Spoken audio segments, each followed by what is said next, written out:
ملک کے موجودہ حالت میں ووٹ ایک امانت ہے، حق رائے دہی دستوری فریضہ ہے۔ تھوڑی سی غفلت اور لاپرواہی مستقبل کے 25 سال کو تباہ و برباد کر دے گی۔ اس لیے کوئی بہانہ بازی نہ کریں، عوام گھروں سے باہر نکلے، پولنگ بوتھ پہنچ کر فرقہ پرستی کو شکست دیتے ہوئے ووٹ کا استعمال کریں۔ ووٹ کی اہمیت پر شعور بیداری پروگرام لمرا garden function hall Bodhan road Nizamabad پر انعقاد عمل میں لایا گیا، جس سے خطاب کرتے ہوئے نیوز ایڈیٹر روزنامہ سیاست عامر علی خان نے ان خیالات کا اظہار کیا۔ انہوں نے کہا کہ گزشتہ 10 سال سے ملک میں مسلمانوں کے خلاف مختلف اقسام سے پریشان کیا جا رہا ہے۔ کبھی لو جہاد، تشدد، جہاد، موب لنچنگ، داڑھی، ٹوپی، حجاب، بیف پر پابندی وغیرہ کے نام سے ہراساں کیا گیا۔ ملک کی سیاست میں مسلمانوں کو پنچنگ بیگ بنا دیا گیا ہے۔ ملک کے وزیر اعظم نریندر مودی ہر مسئلے کو سیاست سے جوڑ کر عوام میں غلط فہمیاں پیدا کر رہے ہیں۔ کانگریس کو ووٹ پر ہندوؤں کی جائیدادیں حتیٰ کہ خواتین کے منگل سوتر مسلمانوں میں تقسیم کر دینے کا دعویٰ کیا جا رہا ہے۔ ووٹ کی سیاست اور تیسری مرتبہ وزیر اعظم بننے کے لیے جھوٹ کو پروان چڑھایا جا رہا ہے۔ NRC CAA کا وہ خوف پیدا کیا جا رہا ہے، مسلمانوں کو درانداز قرار دیا جا رہا ہے۔ باوجود اس کے مسلمانوں کو ڈرنے گھبرانے کی ضرورت نہیں ہے، بلکہ حالات کا ڈٹ کر مقابلہ کرنے کی ضرورت ہے۔ جناب عامر علی خان نے کہا کہ 2024 کے لوک سبھا انتخابات ملک کی تاریخ کے لیے انتہائی اہم انتخابات ہیں۔ دستور ہند کے ملک کے عوام کو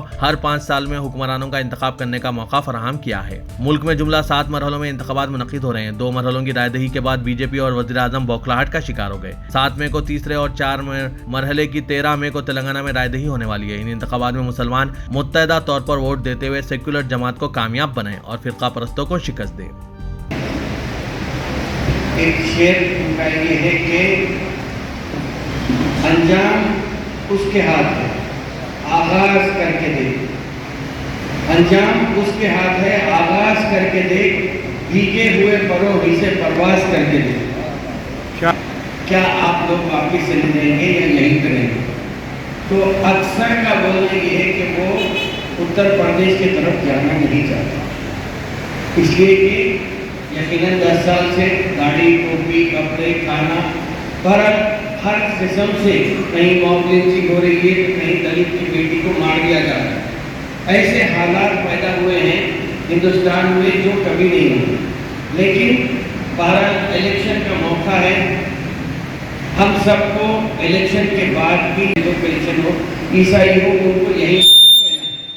لیکن ہو رہا یہ کہ اس قسم سے جس قسم سے نفرت یہاں پہ پھیلائی جا رہی ہے، اس سے میں سمجھتا ہوں کہ آگے چل کے کس طرح ہم یہاں پہ رہیں گے، اس کا بہت بڑا ایک سوالیہ نشان پیدا کیا جاتا ہے۔ لیکن میں سمجھتا ہوں کہ حالات ہم کبھی ناامید ہونے کی ضرورت نہیں ہے، پور امید ہی رہنا چاہیے۔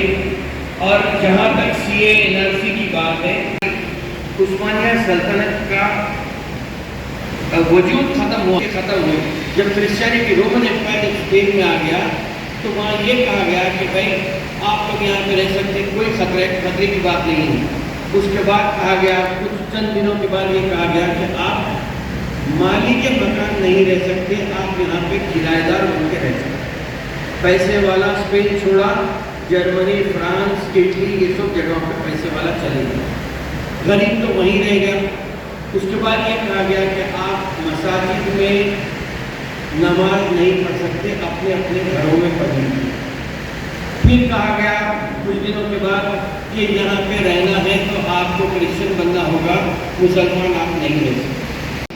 جنت میں تو صاحب ایمان جائیں گے، سلطان جائیں گے نہ سردار جائیں گے، جنت میں تو صاحب ایمان جائیں گے۔ ملک کو ضرورت جب پڑے لہو کی تو سرحد پہ سر کٹانے مسلمان جائیں۔ یہ ہمارا دل کا جذبہ ہے، دفن ہونے والے ہیں تو ہماری وابستگی تو مٹی سے ہے، لیکن طرح طرح کے الفاظوں میں یا معصوم عوام کو گمراہ کرنے کی کوشش ہو رہی ہے۔ لیکن اس کا مقابلہ ہم ایک ہی چیز سے کر سکتے ہیں، وہ ہے ہمارا ووٹ۔ صحیح پارٹی کو اگر ہم ووٹ متحدہ طور پر یہ ہمارے سامنے آئے انشاءاللہ تعالیٰ 4 جون کو یقیناً میں مانتا ہوں کہ وزیر اعظم کی کرسی پہ تو کوئی اور ہی بیٹھے گا، یہ بات تو پتہ ہے۔ بس آپ لوگ طے کر دیجیے، فون پہ، واٹس ایپ پہ، خاص طور پہ ایک اور جمعہ باقی ہے ہمارے لیے، ایک ہی جمعہ باقی ہے۔ ہر مساجد میں آپ دیکھیں، میں پھر سے ایک بات یہ ضرور ہے کہ مساجد سے ہم اپیل کریں، سب سے اچھی بات یہ ہے کہ ہم پارٹی کا نام نہیں لیں، اس لیے کہ اگر پارٹی کا نام لیں گے اور اگر سر پہ ٹوپی ہے، منہ پہ چہرے پہ اگر داڑھی ہے تو یہ دوسرے طریقے سے اس کو پھیلانے کی کوشش ہوگی۔ اس سے آگاہ ہو کر ہم یہ کہیں گے کہ صرف ووٹ کا استعمال کرنا ہے۔ اور جیسا کہ میں نے کہا کہ 4,09,000 4,80,000 اگر تعلیمی اعتبار سے سب لوگ سوچنے لگے تو آپ دیکھیے کہ 75 سالوں میں ہندوستان کی حکومت نے صرف 50,000 کروڑ روپے خرچ کیا اور ان 10 سالوں میں یہ خرچ 50,000 سے 1.5 لاکھ کروڑ روپے تک بڑھ گیا۔ تو یہ جو خرچ کیا گیا ہے یہ 10 سال کی حکومت لی، مرکزی حکومت کی بات کر رہا ہوں، تلنگانہ کی بات نہیں کر رہا ہوں۔ تلنگانہ میں یقیناً ہم نے 3 مہینے پہلے الیکشن میں حصہ لیا، یا میں اگر صحافتی زبان میں کہوں تو جب میں صحافت کی تعلیم حاصل کر رہا تھا تو اس وقت پروفیسر نے کہا تھا کہ صحافت کے لیے جو پنچنگ بیگ ہوتا ہے وہ پولیس ہوتی ہے۔ آپ پولیس کے خلاف دیکھیے، آپ کا قاری اخبار کو بڑے مزے سے پڑھتا ہے۔ تو آج ہندوستان کی سیاست میں مسلمان پنچنگ بیگ ہو گیا ہے۔ ہر طریقے سے ہمیں کہیں نہ کہیں جھوڑ کے مسئلے میں الجھا کر اپنی بات منوانے کی ایک کوشش ہوئی ہے، یا ہمیں دکھا کر سب کو متحد کرنے کی۔ تو اس وقت ایک آغاز ہوا تھا، دیکھیں پیسے والا آدمی جو ہوتا ہے وہ سب سے زیادہ بزدل ہوتا ہے، موقع ملتے ہی وہ چھوڑ کے ملک ہو یا جگہ ہو، مقام ہو، گھر ہو، چھوڑ کے بھاگ جانے کی کوشش کرتا ہے۔ رہ جاتے کون ہیں؟ جو اس زمانے کے پیسے والے لوگ تھے نارتھ انڈیا سے، وہ لوگ پاکستان کو ہجرت کر کے چلے گئے۔ غریب مسلمان تو جا نہیں سکتا تھا۔ اسپین میں بھی ایسا ہی حال ہوا تھا، تو وہ اسپین کو RSS کے کتابوں میں یہ بار بار چھاپا جا رہا ہے، شائع کیا جا رہا ہے کہ اسپین میں جب عثمانیہ سلطنت اسپین میں آ گئی تھی، جب آہستہ آہستہ پوری دنیا فتح کرتے چلے گئے تھے، 45% لوگ آج پریشان ہیں۔ تو بہرحال وقت بالکل ختم پہ ہے، میں اپنی بات کو یہیں پہ ختم کرتا ہوں۔ بس یہی امید ہے کہ انشاءاللہ تعالیٰ وقت کو دیجیے۔ آسام میں لوگ ووٹ دے کر یہ ووٹر سلپ اپنے پاس رکھ کے یہ بتا رہے ہیں کہ میں ووٹ دے کے آیا، میں ہندوستان کا شہری ہوں۔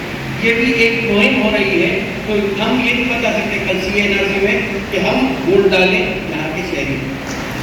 تو یہ سب چیزیں ہیں، آپ جہاں تک ہو سکتے بات کو پہنچائیے تاکہ یہ بات عام ہو اور لوگ نکل کے ووٹ ڈالیں۔ بہرحال میں سب منتظمین کا، آپ سب کا، آپ معززین کا بھی شکریہ ادا کرتا ہوں اور سامعین کا بھی شکریہ ادا کرتا ہوں۔ بہت بہت شکریہ۔